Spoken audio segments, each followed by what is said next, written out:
Que a graça e a paz do nosso Deus, nosso Pai maravilhoso, com cada um dos nossos amados irmãos, todos, né? Todos nós que estamos aqui nessa igreja bonita e também com os nossos irmãos que nos acompanham aqui pela internet, que o Senhor abençoe a todos. Meus amados, nós vamos recapitular, vamos passar novamente o estudo bíblico número 3 da nossa série Origens, que nós vimos no domingo passado, mas que os nossos irmãos, os irmãos do Brasil inteiro que nos acompanham pela internet, foram prejudicados devido a uma pequena falha tecnológica. Os equipamentos sempre têm esse tipo de problema, né? Aqui e acolá a gente não pode prever, mas tem essa dificuldade. E a pedido de alguns irmãos, de vários irmãos, nós vamos recapitular esse estudo para que esse estudo fique disponibilizado nos nossos canais e que todas as pessoas no futuro que queiram recapitular já sabem onde encontrar, né? Eu quero estudar aquele tema novamente, você vai lá, está lá o vídeo. Nós disponibilizamos também esse estudo em PDF para você ler cada verso, vendo o vídeo lá e olhando o verso aí no seu celular, no seu computador, né? Fazemos isso. Portanto, vamos recapitular, vamos repassar aqui novamente a terceira lição do estudo Origens. Para nós aqui temos o privilégio de ver pela segunda vez e massificar, memorizar, né? E aqueles irmãos que foram prejudicados devido ao som que ficou falhando, vão ver tudo de novo agora. Espero que no Senhor que tudo dê certo hoje, né? O som está tudo ok, os irmãos da internet já confirmaram, maravilha, né? Então vamos dar prosseguimento aqui. Lição número 3, retornando às origens, né? O Deus dos atributos e o Deus de princípios. Quem é esse Deus? Nós vimos na lição 1 e na lição, principalmente a lição 2, né? A lição anterior a essa, nós descobrimos quem é o Deus único da Bíblia, né? E por que ele é o Deus único. Não foi isso que a gente estudou? Pois bem, hoje a gente vai entender esse Deus que tem atributos ligados à sua divindade. A teologia moderna diz assim, atributos divinos que só ele tem. Só Deus pode ter esses atributos. E aí, qual o objetivo de eu entender isso? É que se eu entender que somente o único Deus da Bíblia tem esses atributos, eu não vou confundir outras pessoas, outros seres, como também sendo deuses, né? Então, confirmando a perfeita doutrina da Escritura Sagrada, a doutrina do Deus único, que é abundante em toda a Bíblia, mostrando que somente Deus tem esses atributos. E o Deus que eu estou falando aqui é Deus, o Pai.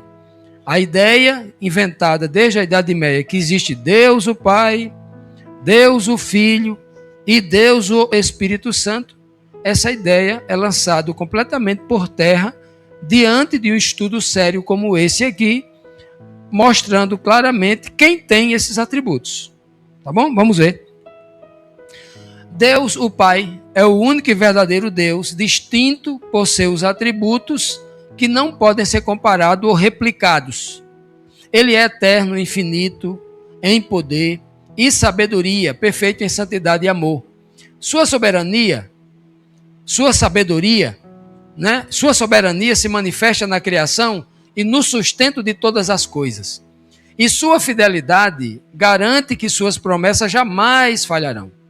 Reconhecê-lo como o único e verdadeiro Deus é essencial, pois nos conduz à verdadeira adoração e também à verdadeira salvação, nos livrando das ilusões que há nas falsas doutrinas, né? E de falsos deuses e ideologias humanas. Saber quem ele é nos coloca na direção certa. Não é à toa que na primeira lição que nós tivemos aqui, estudamos sobre a importância do conhecimento de Deus. Conhecer a Deus, nós aprendemos que significa o quê? vida eterna. Conhecer a Deus significa entrar no caminho da vida eterna. Quem não conhece a primeira doutrina bíblica, que é o conhecimento de Deus, está prejudicado todo o seu conhecimento bíblico. O verso aqui da inspiração para esse estudo está no livro de Romanos, capítulo 1, versículo 20, que diz assim: pois desde a criação do mundo, os atributos invisíveis de Deus, seu eterno poder e sua natureza divina têm sido vistos claramente, sendo compreendidos por meio das coisas criadas, de forma que tais homens são indesculpáveis. Então veja que o apóstolo Paulo, ensinando a igreja de Cristo lá em Roma, ele deixa bem claro que desde sempre, desde a criação do mundo, desde o primeiro homem, desde lá, os atributos invisíveis de Deus, ou seja, aquilo que ele tem dentro dele, aquilo que não se pode ver. O poder a gente não pode ver.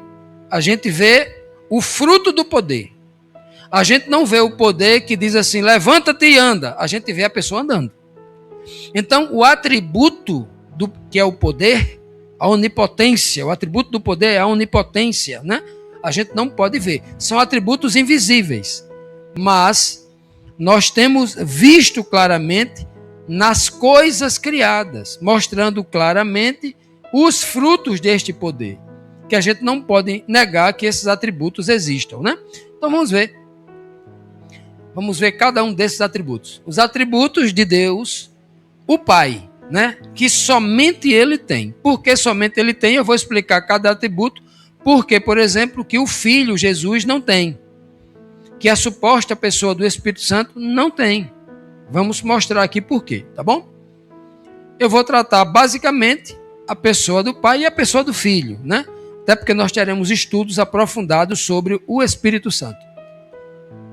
O primeiro atributo é o atributo da aceidade, ou o atributo da deidade. Alguns chamam deidade ou aceidade. Para muitos é a mesma coisa, para mim também é a mesma coisa. A aceidade, o conceito de aceidade é esse aqui, ó. E esse conceito aqui não foi eu que criei, não. É o conceito que está na maioria dos livros de teologia, está na internet, no Google, está em qualquer inteligência artificial. O que você perguntar, isso aqui é do dicionário, é uma coisa básica. O que é aceidade?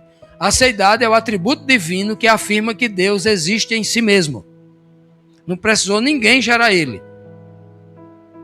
Ele existe em si mesmo, sem depender de nada nem de ninguém. Ele é autoexistente. Ele é autossuficiente e a causa não causada de todas as coisas. Então, essa é a descrição que os homens, né, teleologando, apresentam o atributo da aceidade. Então, em cima da própria conceituação dos homens, vamos ver se mais alguém realmente existe por si só. Ele existe ou ele é a própria existência. Vamos ver quem é que tem isso aí. No livro de Isaías 43, versículo 10, o próprio Deus diz assim: vós sois as minhas testemunhas, testemunha do Senhor. A palavra Senhor aqui, preste atenção nesse detalhe, viu? A palavra Senhor aqui, ó, nessa versão da Bíblia aqui, aparece apenas um S maiúsculo. Mas em muitas Bíblias eruditas, são todas as letras maiúsculas. Quando todas as letras maiúsculas aparecem, está se referindo ao tetragrama, o famoso tetragrama, né? Aquelas 4 letras hebraicas, Iode, Rei, Vav, Rei, que traduz-se para o português como Yahvé, ou aportuguesado Jeová, é o nome pessoal de Deus. Nas Escrituras, Deus tem mais alguns nomes que nós chamamos de títulos, mais 71 nomes, somando 72 nomes. Então são vários nomes, El Shaddai, El Kankana, El Rafa, Elohim, e são tantos nomes, né? São muitos nomes, ou títulos, que isso define Deus nas suas ações, né? Cada nome desse diz, ele protege, ele ama, ele cuida, ele é provedor, ele livra, ok? Esses nomes significam isso.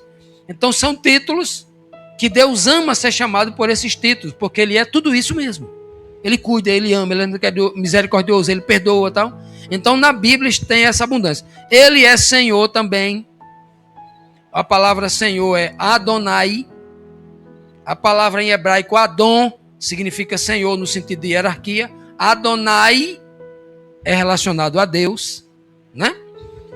Eu posso chamar o rei Nabucodonosor de Adon, mas eu não posso chamar ele de Adonai. Adonai é somente o Pai, ok? Então o texto fala aqui, ó, o Pai falando: vós sois as minhas testemunhas do Senhor, de Yahvé, de Deus o Pai. E o meu servo, falando de quem agora? De Jesus Cristo. Ele está apontando para o Messias que viria. E o meu servo, a quem escolhi para que saibais, né? Saibais o quê? Que ele é o único Deus, que ele é o Messias, né? Que o Pai é o único Deus e que o seu servo é o Messias, né? E me creais e entendais que eu sou o mesmo. Eu não mudo como o homem muda. Eu sou o mesmo. Antes de mim, nenhum Deus se formou. Depois de mim, não haverá outro que possa se formar. Não tem, depois de mim não haverá. Então, esse Deus aqui está dizendo que antes, não existe antes ninguém dele, né? E que depois dele também não vai haver. Então, esse é o Deus da própria existência. A Bíblia explica como foi que Deus passou a existir? Não. Existem inúmeras filosofias dentro da teologia. A ideia do Cronos, do tempo. Mas isso é uma ideia filosófica grega, não tem nada a ver com a Bíblia. Apenas o Deus único e verdadeiro diz assim, olha: ninguém existe como eu. Ninguém existiu antes de mim. Como se ele fosse a própria existência. E ele não se limita a dizer: eu sou uma energia positiva, eu surgi sozinho. Não tem nada disso. Tudo isso vem de filosofias místicas, principalmente as filosofias orientais, que tentam trazer isso. Mas como nós, a nossa fé está limitada e somente focada nas escrituras sagradas, nós só defendemos uma teoria, uma ideia, uma doutrina, um dogma, se tiver alicerçada onde? Na Bíblia. Essa é a disciplina de todo cristão. Paulo disse: eu e Apolo, nós não vamos nunca além do que está escrito. A nossa fé, nosso serviço ao verdadeiro evangelho é não ir além do que está escrito. 1 Coríntios 4,6. Paulo dá esse testemunho lá, né? Então, deixando bem claro que Deus só tem um, é o Yahvé. O Filho Jesus Cristo aqui é chamado de meu servo. O Yahvé diz: antes de mim, ninguém existiu. E depois de mim, não tem uma segunda pessoa que possa ser Deus. Então, a ideia lá da Idade Média, criada de um Deus composto, que Deus é um só, mas é um Deus composto por três pessoas. Uma filosofia, uma matemática estranha, absurda, que vai contra tudo, contra a razão, contra o senso comum, contra as leis naturais da matemática, a lei da física, contra tudo que é racional, é essa ideia da Trindade, de que há três deuses. Inclusive, nós vamos estudar um estudo profundo aqui sobre a Trindade, tá bom? Vamos estudar sobre isso também aqui. Vamos comparar o que prega a Trindade e o que prega a Bíblia, para a gente realmente colocar isso também em teste. Mas isso é nos próximos estudos. Então, o texto aqui mostra que a seidade ou a deidade, somente o Pai, Deus o Pai, tem. E no livro dos Salmos, falando do Senhor e Yahvé, Deus o Pai, diz assim, ó: antes que nascessem os montes, antes que aparecessem as montanhas, né? Ou que tivesse formado a terra e o mundo aqui é o universo, antes de haver constelações, de haver galáxias, sóis, tudo fora da terra, antes de haver tudo isso, sim, de eternidade a eternidade, tu és Deus. Então, mostrando claramente que este Deus, que é autoexistente, que é a própria existência, ele é desde a eternidade. Não, a eternidade pretérita não tem começo, a eternidade futura não tem fim. Sabe aquela imagem do infinito que é simbolizada por um círculo, uma aliança? Por que que Deus, quando vem de Deus, o legislador, ele é chamado de aliança? Tudo que vem dele é chamado de aliança. Porque uma aliança, pegue a sua aliança que está no seu dedo, olhe para ela. Aonde ela começa, aonde ela termina? Você não vai encontrar. Você não sabe onde ela começa, onde ela termina. Tem um outro símbolo moderno, que é chamado de infinito, que é em forma de 8 aqui, né? Isso já é místico já, né? 8, o símbolo do infinito, não é assim? Já viram isso? Pois bem. Não tem começo nem fim.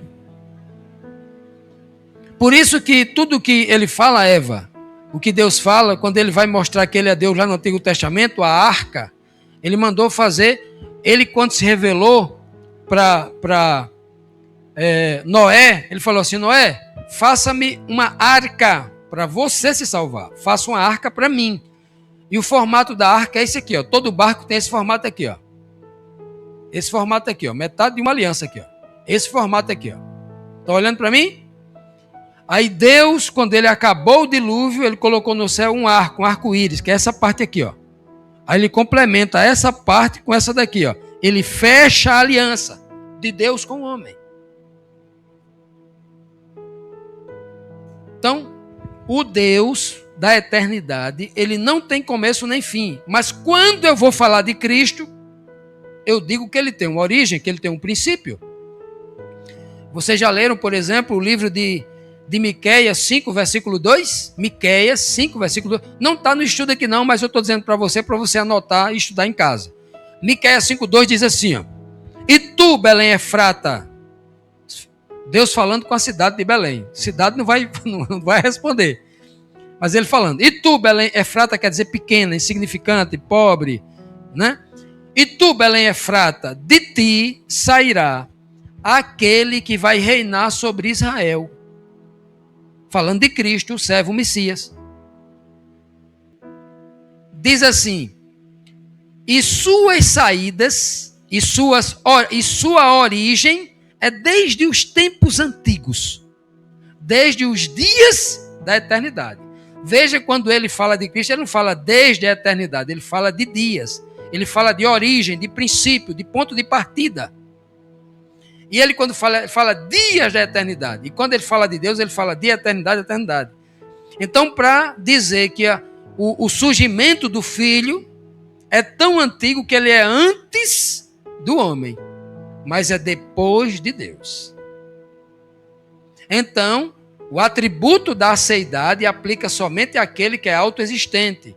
Todos os outros que existiram depois do Pai, eles não possuem o atributo da aceidade. Eles já surgem, o Filho já é gerado de Deus. Ele surge depois de Deus o Pai. Por isso que ele é chamado de Filho unigênito, único gerado. E Deus não é chamado de gênitos, gerado. Não, Deus, ele é a própria existência.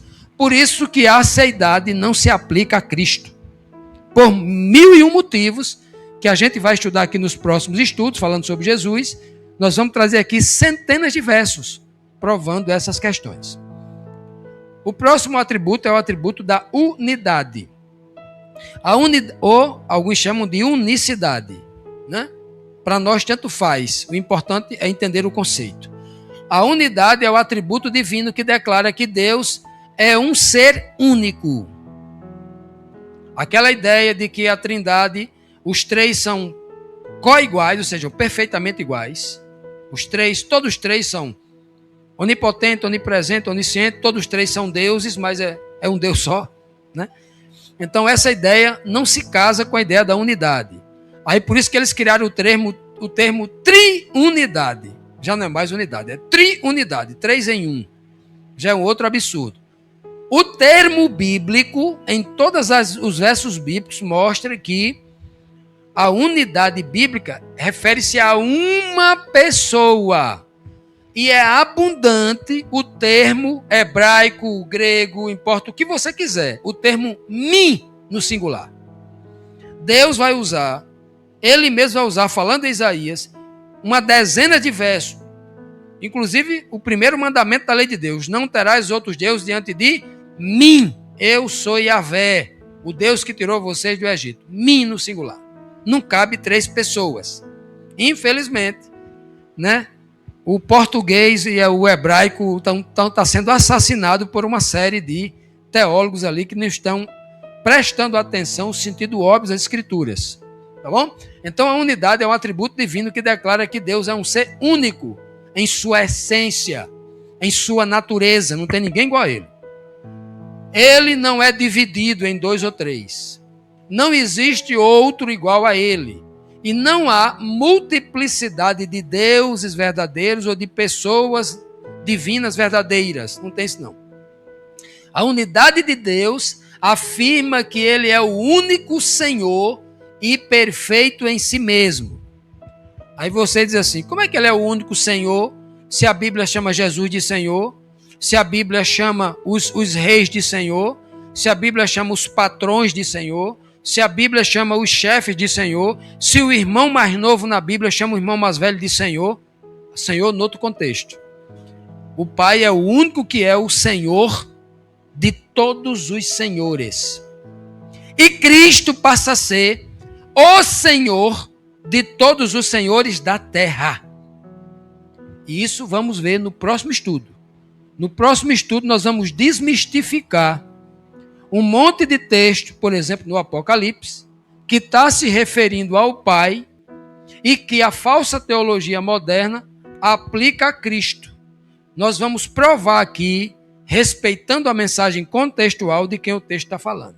E aí vocês vão tirar todas as dúvidas. E a partir de então, quem falar qualquer coisa, vocês, você não leu direito, tá aqui, ó. Você não pode atribuir o Apocalipse, eu sou o Alfa e o Ômega, a Cristo, se é o Pai que está dizendo isso. Não é mesmo? Próximo estudo, me cobrem isso. E aí, vamos então para o texto aqui, ó. Efésios 4:6 diz assim, o Paulo dizendo, há um só Deus e Pai de todos. Onde é que a Bíblia apresenta Jesus como Pai?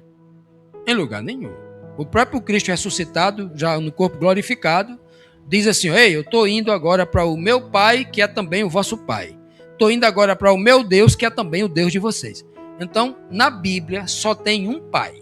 Não tem. Na lição passada, a gente viu isso, Paulo dizendo, se para aí muitos do mundo existem muitos deuses e muitos senhores, para nós, da verdade, existe um só Deus, o Pai, de quem é todas as coisas, e existe também um Senhor, Jesus Cristo.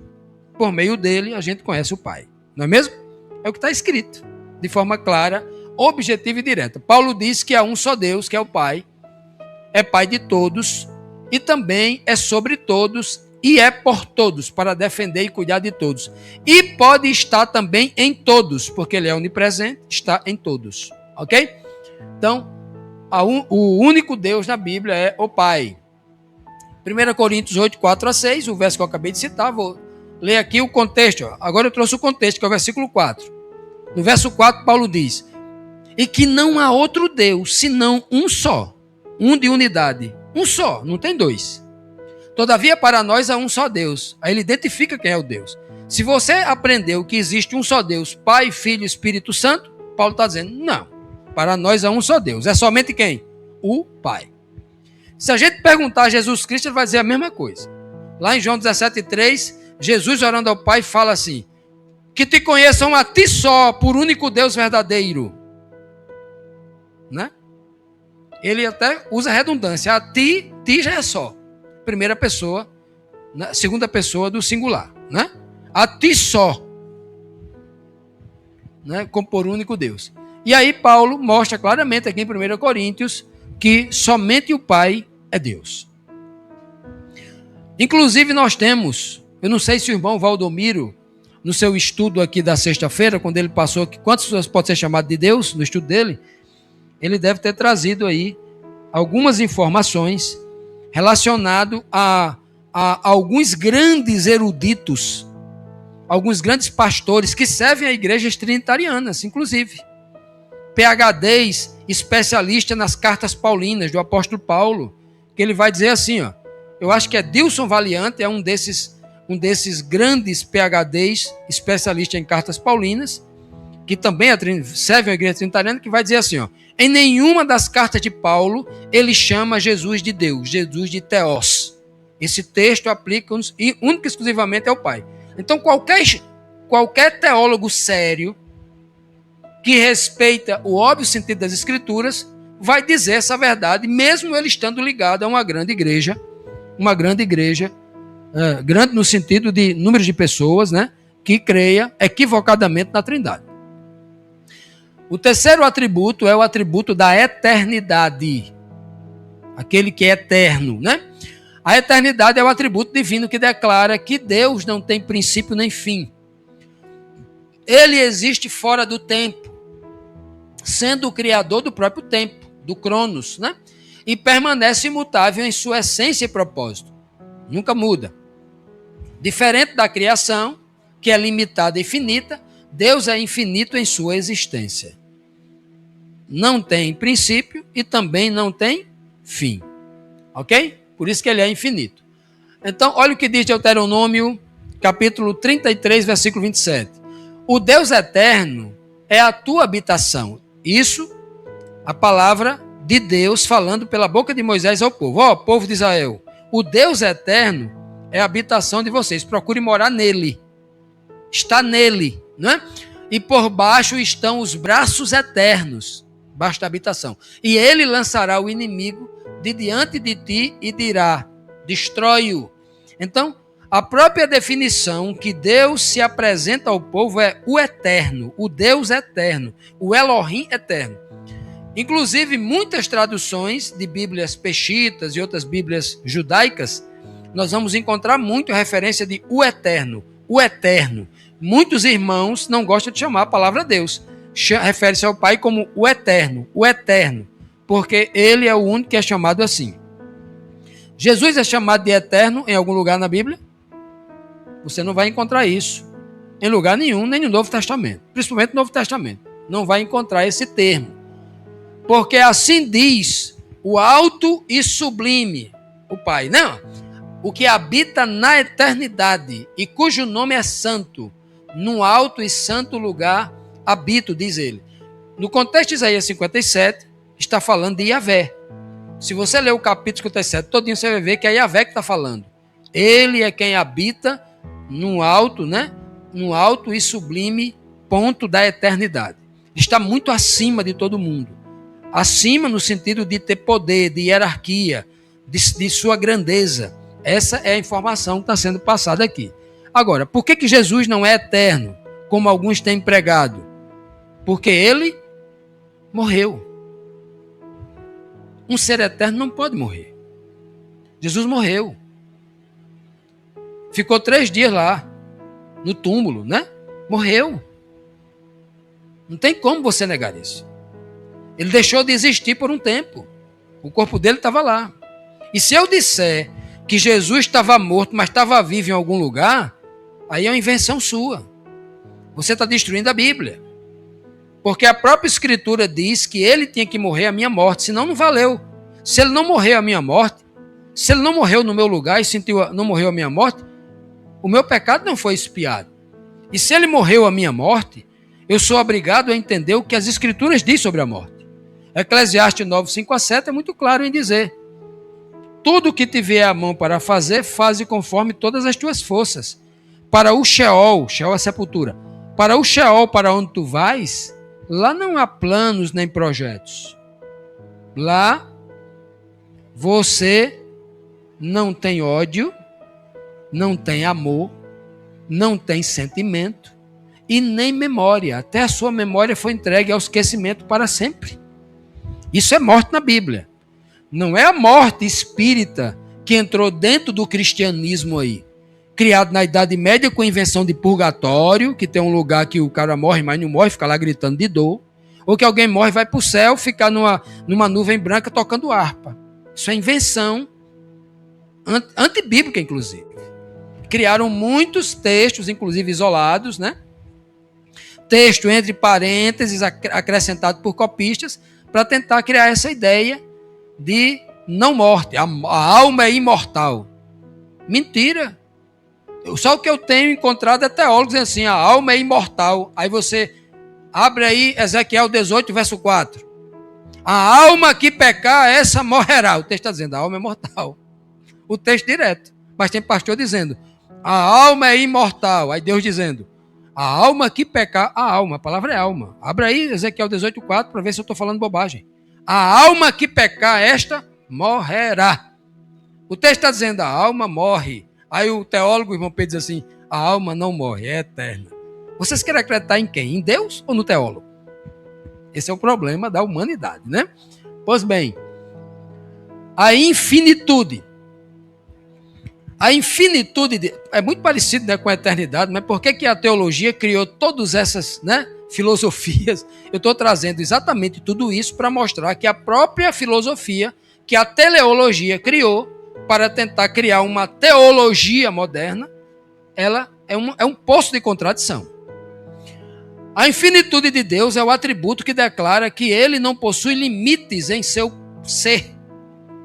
Deus pode fazer tudo o que ele quiser. Tudo entre aspas, né? Que ele não pode converter você à força. Ele pode fazer isso? É uma coisa que você, a partir do momento que ele lhe dá esse poder, ele dá o livre-arbítrio, você escolhe se quer ser salvo ou não. Se você disser assim, Senhor, eu quero ir para o inferno, eu não quero ir, eu quero me perder, eu não quero ser salvo. Vou fazer tudo de mal contra todo mundo. Essa pessoa pode fazer isso? Está repleto de pessoas que se perderam na Bíblia, não é mesmo? Pois bem, então a infinitude de Deus é o atributo que ele declara que ele não possui limites em seu ser. Poder, conhecimento ou presença. Não tem limite, ele tem um poder ilimitado, um conhecimento ilimitado, ele tem, a sua presença está em todo canto, ele não se limita a estar presente em algum lugar. Diferente da criação, que é infinita e ilimitada. Deus é ilimitado em todas as dimensões. Nada pode contê-lo ou restringi-lo, pois ele transcende o tempo, o espaço e as circunstâncias. Por exemplo, Salmo 147, versículo 5 diz, ó, grande, olha o termo que ele começa, né? O grande e infinito. Grande é o nosso Senhor. Senhor aí tudo maiúsculo. O termo aqui é Yahvé, Deus o Pai. Grande é o nosso Senhor e de grande poder. Ele está exaltando aqui o termo grande de novo, no sentido que não tem ninguém do tamanho dele. E o seu entendimento é o quê? Entendimento é infinito. Entendimento no sentido de sabedoria. E entendimento na Bíblia, conhecimento, discernimento, né, tudo isso junto, se refere ao maior poder das Escrituras Sagradas. Porque na Escritura Sagrada não há poder maior do que o conhecimento. É o conhecimento de Deus que faz ele abrir a boca e dizer, haja isso, e aquilo acontece, aparece. O conhecimento é aquilo na Bíblia que é o mais rico, a coisa mais rica. A Bíblia diz, pegue tudo que você tem, venda e troque por conhecimento, e compre conhecimento. Não é? Não sabes, não ouvistes que o eterno Deus, o Senhor, ele até define aqui, olha, quem é o eterno Deus da Bíblia? É Yahvé, o Senhor, o Criador dos confins, ou seja, a terra acaba aqui, o que continua, os confins da terra, os limites da terra, não se cansa, Deus não se cansa nem se fatiga, e é inescrutável o seu entendimento, ou seja, veja que ele tem força de não se cansar, né? Deus vai trabalhar toda a sua existência em prol do homem, e ele não se cansa. Se tu trabalhar, Eva, 12 horas no dia, o que acontece contigo? Vai dormir, morta de cansada, não é? Todos nós, mas Deus, ele não tem limitação. O próprio Cristo vai dizer assim, meu pai trabalha até hoje. Como quem diz assim, ó, ele vai trabalhar enquanto ele existir, porque ele existe na sua essência para servir a humanidade, servir as pessoas, porque a sua essência é fazer o bem, é dar o tempo todo. Isso é Deus, não é? Ele não necessita receber nada de ninguém, mas ele se realiza, ele se sente bem em fazer isso. Então, ele é tudo isso que nós estamos lendo aqui. Ele é infinito em todos os sentidos, não só infinito em idade, em tempo, em existência, mas infinito em todos os aspectos. E um atributo aqui da onipotência. A onipotência é o atributo divino que declara que Deus possui o poder absoluto e ilimitado. Não é só o poder, é que ele possui todo o poder. Todo o poder é dele. Mas aqui na terra eu tenho o poder de legislar em prol de uma nação. Esse poder você já recebeu dele. O próprio Cristo disse para Pilatos: Pilatos, nenhum poder você teria se do céu não fosse lhe dado. Ok? Ele é capaz de realizar tudo o que deseja, de acordo com sua vontade e natureza. Isso significa que nada pode frustrar seus planos. E nenhuma força do universo pode limitar sua ação. Por isso que ele é onipotente. Alguns dizem que Cristo é onipotente. Mas qual é o verso da Bíblia que aponta que Cristo é onipotente? Nenhum. De onde eles tiram essa ideia? Do livro de Mateus, capítulo 28, versículo 18, quando Cristo diz assim, ó: e toda a autoridade me foi dada no céu e na terra. Aí algumas versões mudaram a palavra autoridade para poder. Algumas versões, eu acho que até mal intencionados essas pessoas, ou ignorância por traduzir errado a palavra, ou mal intencionado tentando favorecer uma ideia de que Cristo é onipotente. Então, olha só. Imaginemos que o texto diz assim, ó: todo o poder me foi dado no céu e na terra. Isso faz de Cristo onipotente? Porque ele já está dizendo que ele não tinha, foi dado a ele. E o Deus onipotente é aquele que é a fonte original de todo o poder. Ele não recebeu nada nunca de ninguém. Ele é a fonte original. Os outros já recebem dele. Cristo já recebe do Pai. Quando estava no céu, como ser divino lá, ele já recebe toda a autoridade para que, com essa autoridade do Pai, ele seja superior aos anjos, dê ordem aos anjos, seja príncipe dos exércitos do Senhor. E para que aqui na terra, como filho do homem, ele tenha autoridade espiritual sobre o pecado, sobre o mal, sobre o Satanás, sobre os espíritos imundos, sobre as doenças. Então ele recebe esse poder, essa autoridade de Deus para realizar a sua obra. Então o texto não está dizendo que Cristo é onipotente, porque o onipotente não recebe nada de ninguém, ele já é a fonte original. Ok? Então tem gente lendo a Bíblia errado aí. Então o que é um ser onipotente? Vamos perguntar à Bíblia. No livro de Jeremias 32, verso 17, diz assim: ah, Senhor Deus, és tu que fizeste os céus e a terra com o teu grande poder e com o teu braço estendido. Nada há que te seja demasiado difícil. O próprio Cristo vai dizer, não sei se eu coloquei o verso aqui, mas acredito que sim. Aqui, Cristo disse em Mateus 19, 26 assim, ó: Jesus fixando neles, no povo, né, nos discípulos, as pessoas que estavam ali, fixando neles o olhar, respondeu: aos homens isto é impossível. Ou seja, ser muito rico e não se vender ao dinheiro, né? Mas a Deus tudo é possível. Então Cristo está dizendo que para Deus tudo é possível, porque Ele é. Cristo não diz para mim tudo é possível. Ele fala para Deus.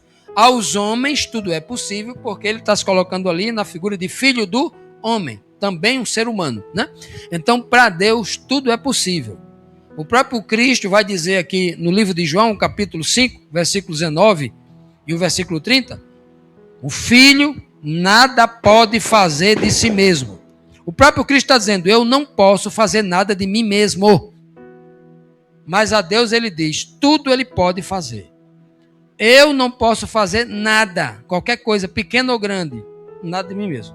Mas o meu Pai pode tudo. Então veja uma clara e distinta diferença entre o Deus e Pai onipotente e Jesus Cristo, o Filho, que alguns pregam ser onipotente, tentando criar dois deuses aí, mas não é possível nas Escrituras Sagradas. Onipresença, o quinto atributo. A onipresença é o atributo divino que declara que Deus está presente em todos os lugares ao mesmo tempo. Ele está presente aqui na minha mente agora, está presente na sua mente, e o Espírito dele, através do seu Espírito, ele está presente na mente de todo mundo ao mesmo tempo. Ele está presente em cada coisa que ele criou.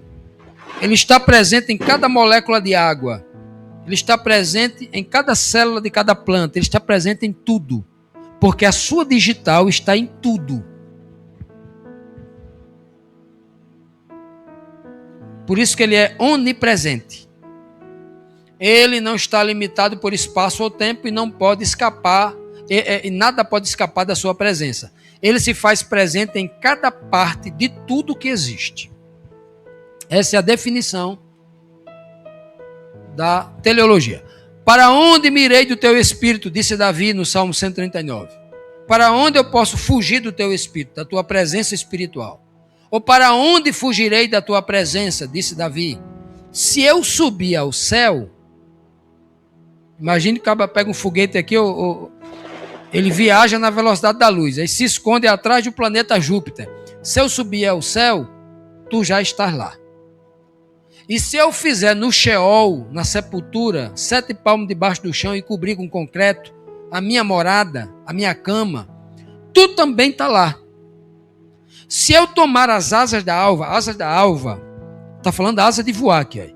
Ou seja, se eu voar na velocidade da alva é a luz do sol, ou seja, não tinha expressão naquela época. Hoje ele diria assim, ó, se eu viajar na velocidade da luz, agora eu não sei qual a velocidade da luz, não sei quantos 1000 quilômetros por segundo, que é o tempo em que a luz do sol chega na Terra, velocidade da luz.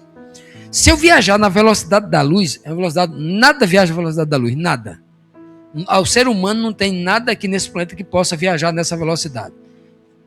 A física quântica diz que o próprio corpo não aguentaria 1 segundo de viagem, porque o sujeito envelheceria, irmão Pedro, nessa viagem de 1 segundo, 100 anos. Já viram os pilotos de avião? Os que caçam, que rompem a barreira do som? Né? Que fazem tratamento, porque realmente eles envelhecem devido a esse processo da velocidade do tempo, né? Não existe todo esse aspecto do estudo da ciência. Pois bem, olha só. Se tomar as asas da alva e habitar nos extremos do mar, lá no fundo do mar, nas fossas marianas, lá na Coreia do Sul, lá, o mar lá é a parte mais funda do planeta, é 12 quilômetros de profundidade. A 1 quilômetro já é tudo escuro, você já não vê mais nada. A 1 quilômetro de profundidade, você é tudo escuro. A 12 quilômetros de profundidade, só tem lama lá embaixo. Uma lama espessa, parece plasma. E os animais lá embaixo não têm olhos. Fica igual uma árvore de Natal piscando. Tem luz própria, energia, para atrair como predador atrair a sua comida, né? Impressionante. Então, Davi está dizendo, se eu habitar naquela escuridão, o Senhor ainda me enxerga lá. Olha o que Davi está dizendo, o Senhor está presente em todo lugar. Não tem como eu fugir da tua presença. Esse Salmo 139 não é uma aula só de onipresença.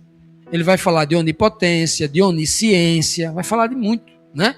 São 3 atributos, ou outros atributos, que ele vai tratar nesse salmo inteiro, mostrando que Deus é onipresente. Jesus é onipresente? Pensa aí. Sou eu apenas Deus de perto? Eu só vejo você quando você está perto de mim, quando você está na igreja? Diz o Senhor, e não também um Deus de longe? Esconder-se-ia alguém em esconderijo, de modo que eu não o pudesse ver, que eu não o veja? Diz o Senhor. Porventura, não encho eu o céu e a terra? Ou seja, todo o céu que foi cheio, não foi eu que coloquei cada coisa no seu lugar, eu sei, né? Diz o Senhor. Tem um outro texto que diz assim, que o Senhor que fez as estrelas sabe o nome de cada uma delas e chama elas pelo seu nome, Davi diz. Sabe o que ele diz mais? Ele diz que ele sabe quantos cabelos tem na sua cabeça. Irmão Pedro, são milhares de fios que uma pessoa tem de cabelo na cabeça. Aí eu te pergunto, para que serve o cabelo? Se servisse para alguma coisa, não tinha gente careca. Tinha, Fernando? Rapando a cabeça? Tem gente que dá muito valor ao cabelo, né? Mas não serve para nada o cabelo. Né? Serve para alguma coisa, questão de suar, temperatura do corpo, etc, etc. Né? Proteger essa parte aqui do calor, etc. Tem uma serventia. Mas a pergunta é, por que Deus contaria cabelo das pessoas? O que é que ele vai ganhar com isso? O que é que tu ganha com isso? Ele está dizendo, eu tenho o controle de tudo. Eu sei de tudo, eu estou em todos os lugares, né? Estou em tudo e em todos. Ele sabe de tudo, né? Onisciência, entrou agora a questão da onisciência. Por que é que Jesus não é onipresente? O texto bíblico é claro, do capítulo 14 de João até o capítulo 16, Cristo vai ensinar aos seus discípulos como dissesse assim, ó, preste atenção, eu preciso ir para o meu Pai. Porque se eu não for para o meu Pai, eu não posso enviar o Espírito Consolador para vocês. E qual foi o Espírito Consolador que Deus enviou? Gálatas 4:6. Porque vocês se tornaram filhos de Deus, Deus enviou aos vossos corações, mente, o Espírito do seu Filho, para que você aprenda a clamar Abba, para que você aprenda a dizer Pai. Está lá em Gálatas 4:6. Ok? Então, Cristo, ele não se torna onipresente, mas ele só se torna presente espiritualmente na mente dos filhos de Deus. Deus envia o Espírito do seu Filho apenas para a mente dos filhos de Deus. E é porque Deus, o onipotente, é quem envia. O Espírito do próprio Pai que ele já deu ao Filho. Atos 2:33 diz que Cristo chegou no céu, sentou à direita de Deus e o Pai disse para ele, pegue o meu Espírito que eu lhe prometi e deu ao Filho a plenitude do Espírito para que o Filho com esse Espírito dividisse conosco esse mesmo Espírito. E é esse Espírito que é enviado. Por isso que na Bíblia nós encontramos o Espírito de Deus e o Espírito de Cristo sendo o mesmo Espírito. Por isso que Paulo vai dizer no capítulo 5 de Efésios, há um só Espírito. Paulo diz, eu estou escrevendo Espírito de Deus e Espírito de Cristo, mas o Espírito é um só. Tem origem no Pai, é dado ao Filho e o Filho compartilha desse Espírito conosco. Simples assim. Romanos 8:9 tem lá uma aula. Espírito, Espírito de Cristo, Espírito de Deus. No mesmo verso, mostrando que é a mesma coisa. Tá bom? Então, onisciência, Deus sabe tudo, é o atributo divino que declara que Deus conhece todas as coisas plenamente. Ele sabe tudo, passado, presente e futuro. Conhece até os pensamentos mais íntimos do coração racional. Nada está oculto diante dele. Sua ciência, seu conhecimento não é adquirido. Ele não aprendeu isso no banco de universidade com ninguém. Mas é inerente, é dele mesmo, ao seu ser eterno e infinito. No livro de Salmos 139, Davi diz assim, ó, Senhor, tu sonda de conhecer, sonda, de entrar lá no fundo, sondar. O que é que uma sonda da Petrobras faz? Vai lá na profundidade buscar o petróleo lá. Sondar quer dizer ir na profundidade. Tu me sondas e me o quê? Conhece. Conhece como? Tu conhece o meu sentar, o meu levantar. De longe, tu entendes o meu pensamento. O que quer dizer de longe? Ou seja, eu vou pensar algo daqui a 1 hora, tu já sabe agora. De longe, 1 hora antes. Ou seja, antes de eu pensar, tu já sabe o que eu vou pensar. De longe, o Senhor sabe o meu pensamento. Esquadrinhar. Ele não só conhece o que você vai pensar, mas o pensamento que você vai ter daqui a 1 hora, daqui 100 anos, não importa, ele já esquadrinhou. Aquele pensamento ele já sabe.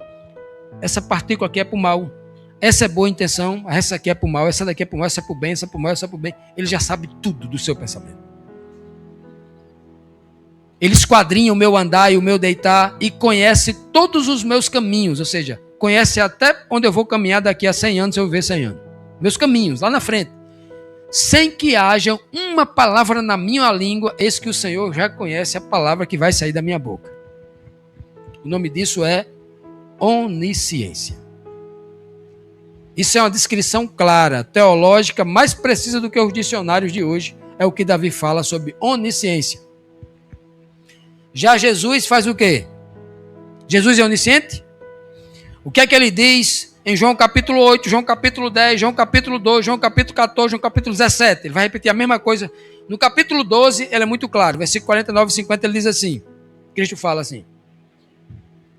As palavras que eu digo para vocês não são minhas. Eu estou entregando para vocês na íntegra as palavras do jeito que eu recebo do meu Pai.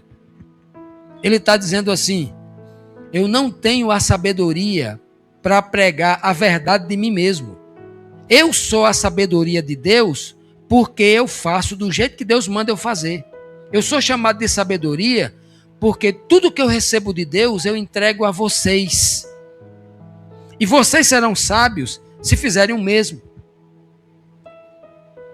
O homem não é sábio porque ele tem sabedoria, mas ele se torna sábio porque ele passa agora a receber de Deus a sabedoria e retransmiti-la, vivê-la e retransmiti-la, né? É isso que Cristo faz. Porque se o coração nos condena, maior é quem? Maior é Deus do que o nosso coração. E conhece o quê? Deus conhece o quê? Deus conhece algumas coisas ou conhece todas as coisas? Por isso que ele é onisciente. Ele não conhece apenas as coisas que já passaram. Senão, há 2000 anos atrás, ele não tinha dado profecia que está se cumprindo agora. Num cenário completamente diferente. Quando não existia nada do que nós temos hoje. Nem pólvora existia. Eletricidade, tinha nada. E as Escrituras apresentam profecias claras que estão se cumprindo hoje. Algo que foi não só há 2000 anos atrás, no tempo de Cristo, mas há 3.500 anos atrás, lá nos dias de Moisés. Profecias, revelações tão profundas que a gente vê que realmente Deus, ele é realmente onisciente. E a soberania, que é mais um atributo. É o atributo divino que declara que Deus governa absolutamente e perfeitamente sobre todo o universo. Ninguém é governador, rei, soberano como ele, só ele, né? Ele é o rei supremo, seu poder e autoridade não podem ser contestados. Sua vontade é última e definitiva e nada acontece fora do seu controle. Saiba disso, não é da soberania de Deus. Deus é soberano, soberano e supremo. Eu sou Deus, diz ele em Isaías 46, 9 e 10. E não há outro semelhante a mim, que anuncia o fim desde quando? Desde o princípio. E desde a antiguidade as coisas que ainda não se sucederam. Que digo, o meu conselho subsistirá e farei toda a minha vontade. Ele não só sabe, mas ele também impõe a sua vontade.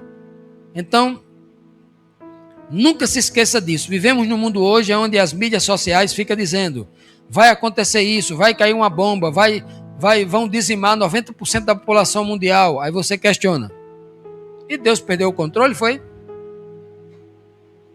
O controle agora passou para a mão dos homens, foi? Tem gente aí morrendo de medo, vivendo religião, morrendo de medo, porque profetas estão dizendo essas coisas. Só o que tem é profetas modernos aí na internet. Você esqueceu que quem é o soberano é Deus? Nada foge do seu controle? Não tem outro não, só tem ele. E tem alguém aqui dizendo que Jesus é soberano também, detém a soberania. Acho que não leu o texto direito. Baseado lá no livro de Filipenses, capítulo 2, versículo 9, o texto diz que Deus o Pai o exaltou à condição de soberano. Algumas versões falam soberano. A condição de Senhor soberano. E ele está falando de que tipo de soberano?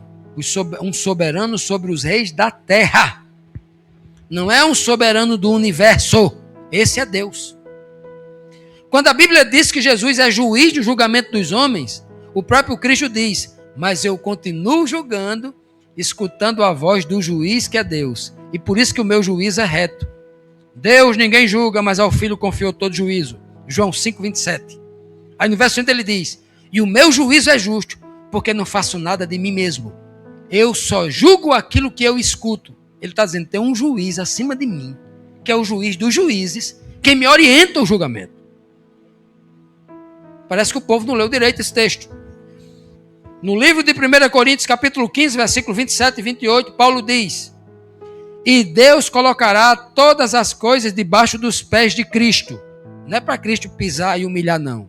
E debaixo dos pés quer dizer sob o controle, sob o governo dele. E quando todas as coisas Deus colocar debaixo dos pés do Filho, então esse mesmo Filho se sujeitará àquele que todas as coisas lhe sujeitou. Ou seja, sempre vai ter um soberano acima de Cristo. Então Cristo não é o soberano supremo.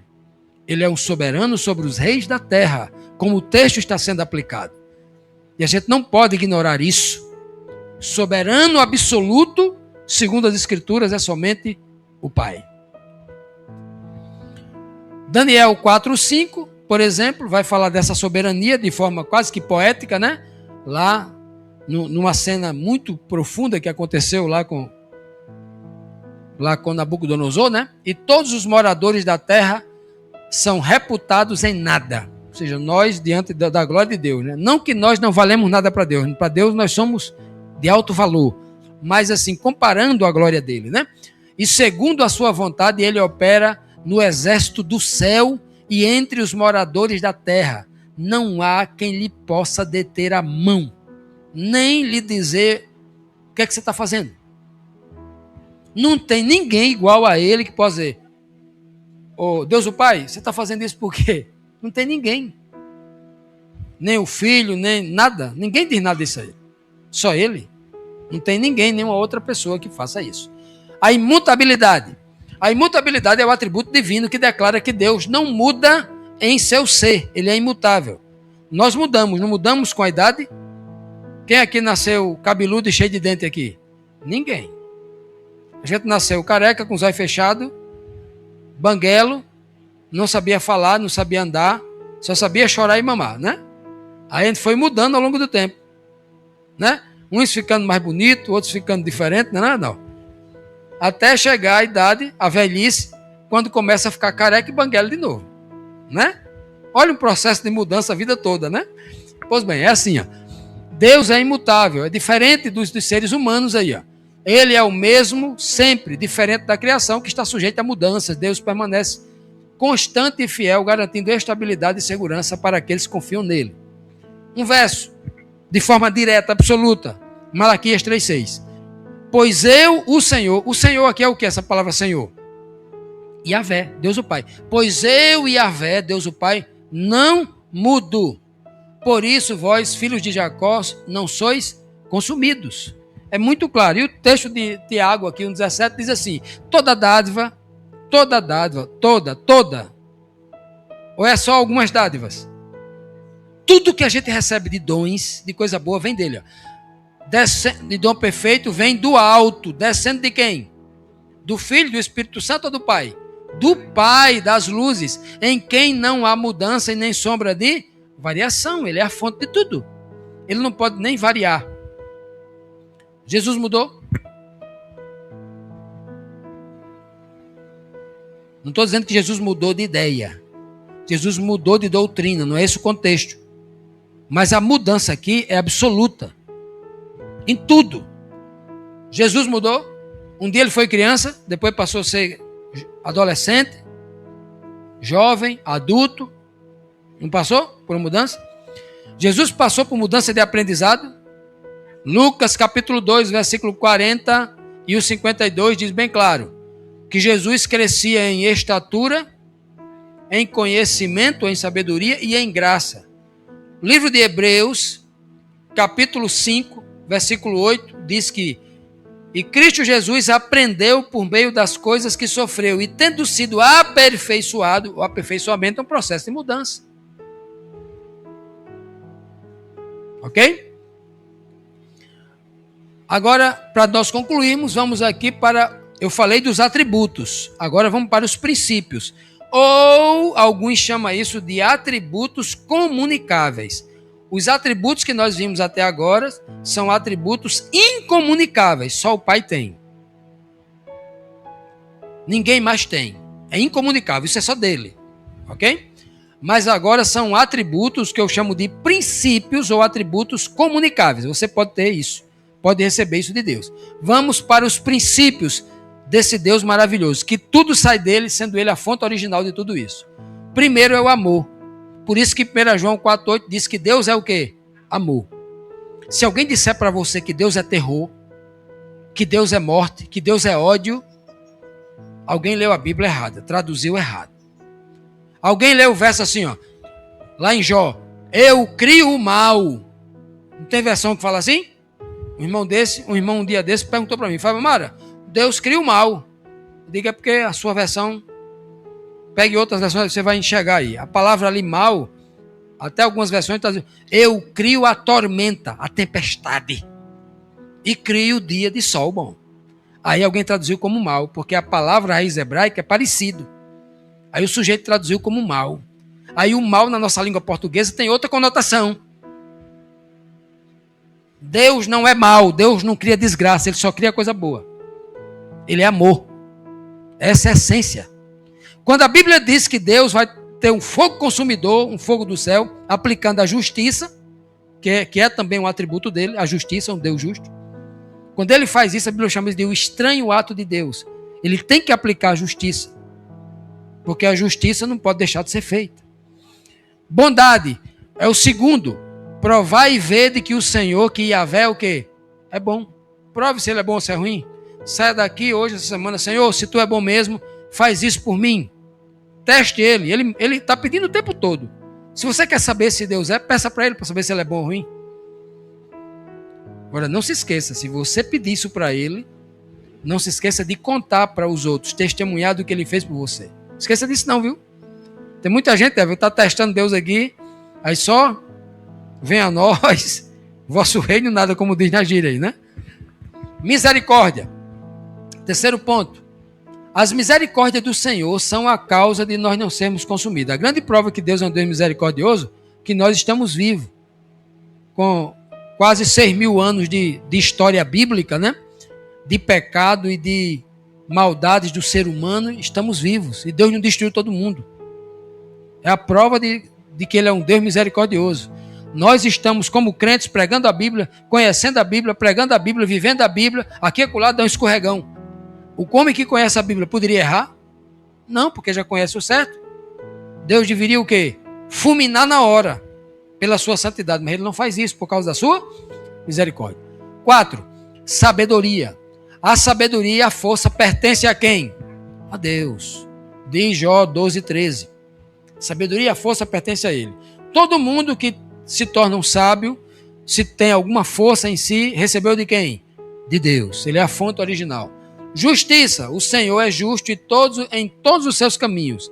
Então, se nós um dia fizermos alguma coisa justa, agimos com justiça com alguém, significa que recebemos dele. Ele é a fonte de toda a justiça. Santidade. Em Isaías diz, santo, santo, santo é quem? É o Yahvé. O Adonai de todos os exércitos. Tudo pertence a ele, né? Então, olha só. Ele é o santo. E todos nós que buscamos uma santificação dentro de um projeto, dentro de um propósito, dentro de um chamado de Deus, é Ele que nos dá esse poder, que nos dá essa força, né? A santidade. O sétimo, a veracidade, verdade, né? Deus não é homem para que minta. Deus poderia mentir? Jesus mentiu alguma vez, o Filho de Deus?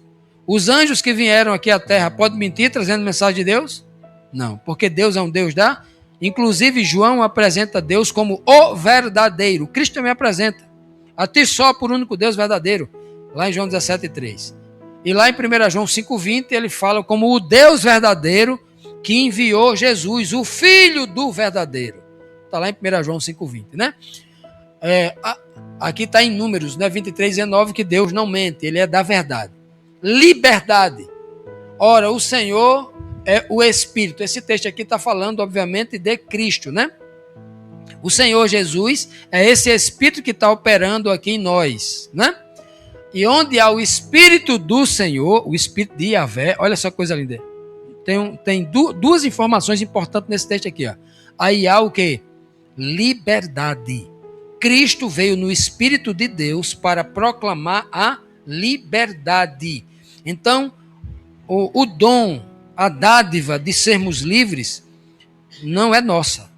Nós fomos libertos por Deus através de Cristo ao pagar o preço que nos mantinha preso ao pecado, à morte, ao mundo. Foi pago ali para que nós tivéssemos. Por isso que Cristo falou assim, ó, eu vim para pregoar a liberdade, eu vim para trazer liberdade, efetuar a liberdade, libertar o cativo do cativeiro. E o último aqui, o 9, é o nono atributo comunicável, ou o nono princípio que revela quem é Deus. O mesmo Senhor da paz vos dê sempre paz de toda maneira. Olha o que ele diz aqui. Então Deus é o Deus da paz. Inclusive, uma palavra que ele diz no Antigo Testamento, né? Paz na nossa língua em português significa ausência de guerra, tranquilidade, né? Ausência de violência, uma sensação de tranquilidade, de bem-estar. Isso é paz. Mas na língua hebraica é diferente. A palavra paz no hebraico vem do termo shalom. E shalom vem a raiz da palavra, quer dizer completo. Ou seja, se você está intranquilo é porque está faltando alguma coisa. Se está faltando comida na sua casa, fica intranquilo. Se está faltando alguma coisa na sua vida, fica intranquilo, perde a paz. Então, por isso que a palavra shalom quer dizer completa. Deus vem e completa aquilo que está faltando para você ficar tranquilo. Então, é um sentido muito maior. Esse é o Deus da paz. É Ele que completa, é Ele que nos faz plenos, transbordantes da sua graça. Portanto, meus irmãos, vamos concluir o nosso estudo de hoje dizendo aqui o seguinte: crer no Deus único da Bíblia é reconhecer que Ele é fundamento da vida e de toda a verdade. Os seus atributos revelam que Ele é incomparável e digno de toda a glória e confiança. Os seus princípios nos mostram que seu caráter é perfeito e que seu governo é justo e bondoso.